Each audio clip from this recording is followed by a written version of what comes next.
PMN news.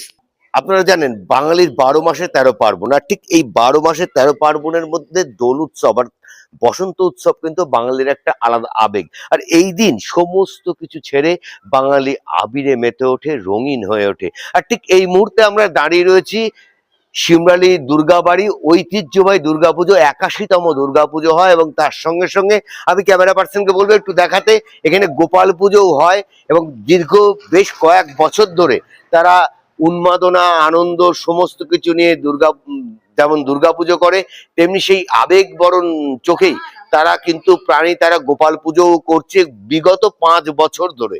এবং বহু মানুষকে তারা আমন্ত্রণ করেন এবং বহু মানুষ কিন্তু রাত্রিবেলায় অন্নপ্রসাদ গ্রহণ করেন, এখনো প্রসাদ গ্রহণ করবেন। তার সঙ্গে চলছে আবেগ ঘন সেই হোলির মুহূর্ত।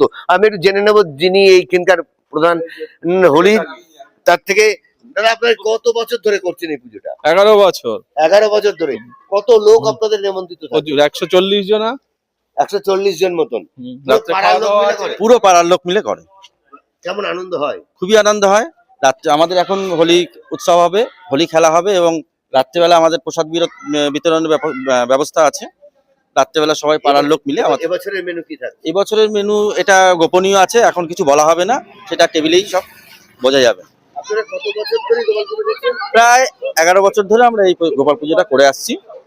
দীর্ঘ 11 বছর ধরে তারা এই দুর্গা বাড়িতে, দুর্গা মন্দিরে গোপাল পুজো করছে এবং খুব আনন্দের সঙ্গে তারা জানালো যে আমরা এখন খেলবো হোলি এবং এর পরেই কিন্তু আমরা অন্নপ্রসাদ করব সন্ধ্যেবেলায়। ইতিমধ্যেই দেখছেন পাড়ায় বাচ্চারা কিন্তু আবির আর রং নিয়ে বেরিয়ে পড়েছে।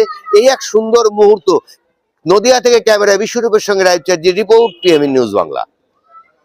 जनहित से जुड़ी खबरों के लिए PMN न्यूज को लाइक करें, शेयर करें और चैनल को सब्सक्राइब जरूर करें।